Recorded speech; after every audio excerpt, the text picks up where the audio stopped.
Juízes, um período obscuro da história de Israel.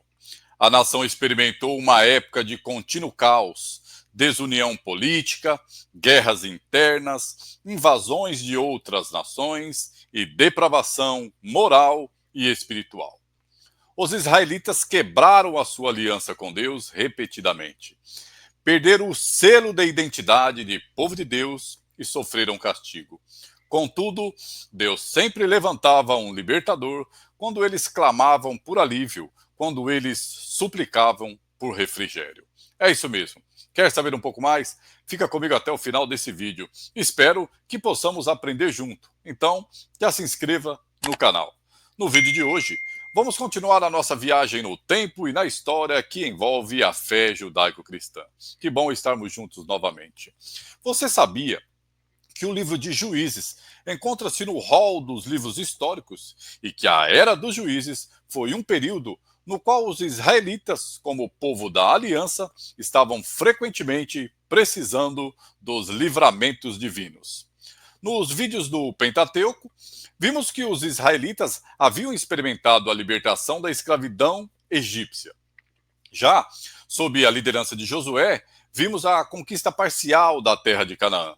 Mas a apostasia e a idolatria resultaram em opressão, e eles clamaram novamente a Deus por livramento.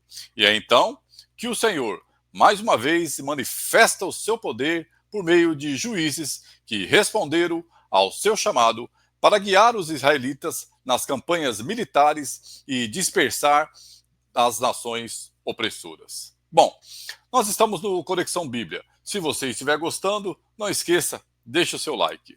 Hoje eu vou comentar sobre o panorama do livro de Juízes, que faz parte dos livros históricos. E qual é a importância de estudar os livros históricos? É muito importante. Primeiro, porque com eles nós aprendemos com os erros do passado. E também porque com eles nós somos inspirados a confiar em Deus. Os livros históricos nos conduzem a buscar um relacionamento profundo com o Senhor. Dentre eles, nós temos o livro de Juízes, que vai enfatizar o constante resgate de Israel por Deus, o fracasso do povo em manter a aliança e a necessidade de um bom rei.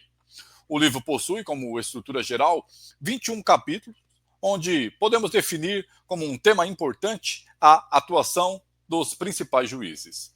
No início do livro, podemos observar o fracasso de Israel em destruir os cananeus, que é denunciado como um ato de desobediência.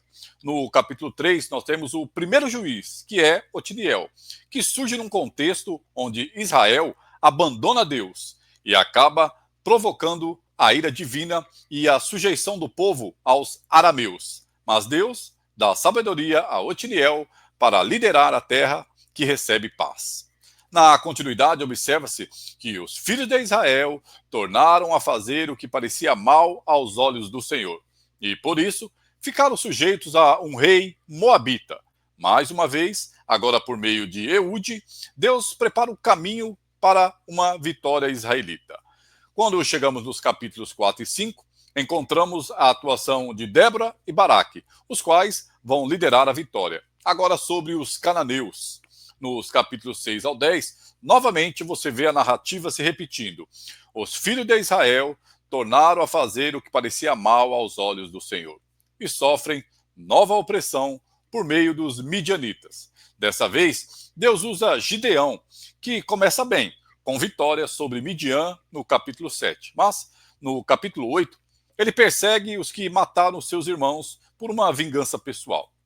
Retratado como participante de uma guerra santa e de fazer de um éfode, um manto, como objeto de idolatria. Gideão, mesmo ali com um clamor do povo para que os governasse, ele rejeita. O seu filho Abimeleque se proclama rei, mas ele é morto por uma mulher anônima. Israel é liberto por um dos seus. O capítulo 10, ele traz notas ainda sobre juízes como Tolá e Jair, concluindo o ciclo de Gideão, preparando o caminho para Jefité. Então, observamos que nos capítulos 10 ao 12, a atuação se volta para Jefité, considerado ali valente e valoroso, mas também retratado como precipitado e egocêntrico. Ele vence a batalha contra os amonitas porque o Espírito do Senhor estava sobre ele, mas também ele foi responsável pela morte de muitos israelitas. O narrador ainda descreve juízes como Ibissã, Elon e Abidom, lembrando que Deus continuava a trabalhar por meio dos juízes em vários locais. Já chegando nos capítulos 13 ao 16, encontramos o famoso Sansão, que é defendido por muitos estudiosos como aquele que representa todo o erro de Israel durante o período dos juízes. Imbatível quando acompanhado do Espírito do Senhor, mas descumpre os seus votos. Só lembrando que ele era nazireu, consagrado ao Senhor, e ele pegou o mel de um leão morto. Depois você pode ler o capítulo 5 e 6 do livro de Números, que descreve o ritual de purificação. Então, Sansão não poderia ter feito isso.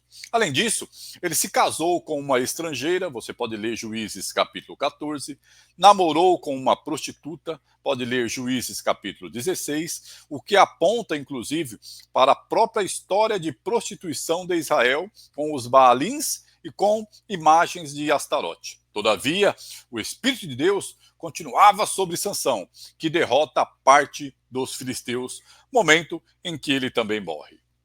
Essa narrativa ela prepara o terreno para a luta com os filisteus na história que se segue com Saul e Davi.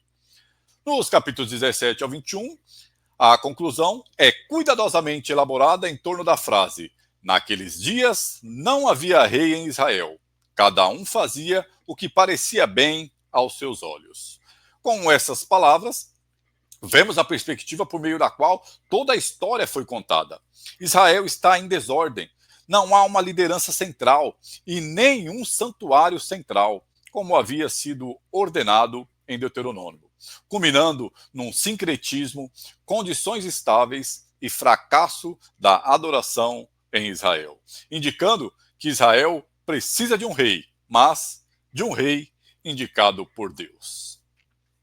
Qual é a importância teológica dessa literatura? O livro mostra a soberania de Deus na história de Israel, seu juízo e misericórdia, apesar da infidelidade humana. Se fôssemos resumir, poderíamos falar: o povo desobedecia e, quando vinha a opressão, clamava a Deus. Assim, Deus, por meio dos juízes, os livrou dos mesopotâmios arameus, dos moabitas, dos cananeus, dos midianitas, dos amonitas e de parte dos filisteus. Ainda assim, a palavra de Deus declara repetidamente que os filhos de Israel tornaram a fazer o que parecia mal aos olhos do Senhor. Portanto, podemos concluir que o propósito do livro de Juízes é definitivamente didático. Em que sentido?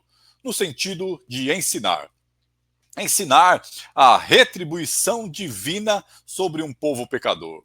Ensinar a misericórdia de Deus sobre o arrependimento. E ensinar sobre a futilidade de governos idólatras que são centrados em homens. E então, você sabia? Agora que você já viu esse panorama, eu quero te convidar a fazer a leitura completa do livro de Juízes. Mas observando o quanto que Israel decaiu desde que entrou em Canaã. Repare como o povo admite os pecados e se volta aos exemplos dos antepassados. Note que Deus se mantém paciente e fiel às suas promessas, usando pessoas escolhidas para libertar Israel dos opressores estrangeiros. Perceba esse estado cíclico de quedas e levantes. Você vai reparar que, usando a vida de Juízes, Deus convoca libertadores para o seu povo. Como vimos o caso de Eude em um curto período, também Débora, que demonstra que Deus vai além de certas normas culturais. A questão do medo de Gideão e da necessidade de testar a fidelidade de Deus. Medite o quanto o seu exemplo de idolatria influenciou o povo. Observe também como Deus usou Sansão, apesar de suas fraquezas, permitindo que ele se redimisse das consequências das suas ações. E, por fim, reflita nas implicações da sentença que se repete. Naquela época, não havia rei em Israel. Cada um fazia o que lhe parecia certo. Seja nos dias de Juízes, seja nos nossos dias atuais. Por fim, ressalta-se que o padrão trágico de Juízes aponta para a próxima fase da grande narrativa da redenção divina, que começará a avançar consideravelmente por meio das histórias de Ruth e de seu bisneto, Davi. No próximo vídeo, vamos continuar a nossa jornada no panorama dos livros históricos do Antigo Testamento e veremos Ruth. Agora, se você não assistiu o vídeo anterior sobre Josué e deseja maratonar o panorama completo, eu te convido a assisti-lo. Eu vou deixar o card na tela e o link na descrição. Se você gostou, comente e deixe seu like. Isso ajuda muito o canal. Assim, o YouTube vai recomendar esse conteúdo para mais pessoas. Inscreva-se no canal e, se possível, compartilhe esse conhecimento.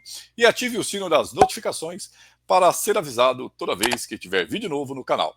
Eu sou o Marcos O, eu fico por aqui, siga por aí, um forte abraço, até o próximo vídeo para que nós possamos continuar em conexão.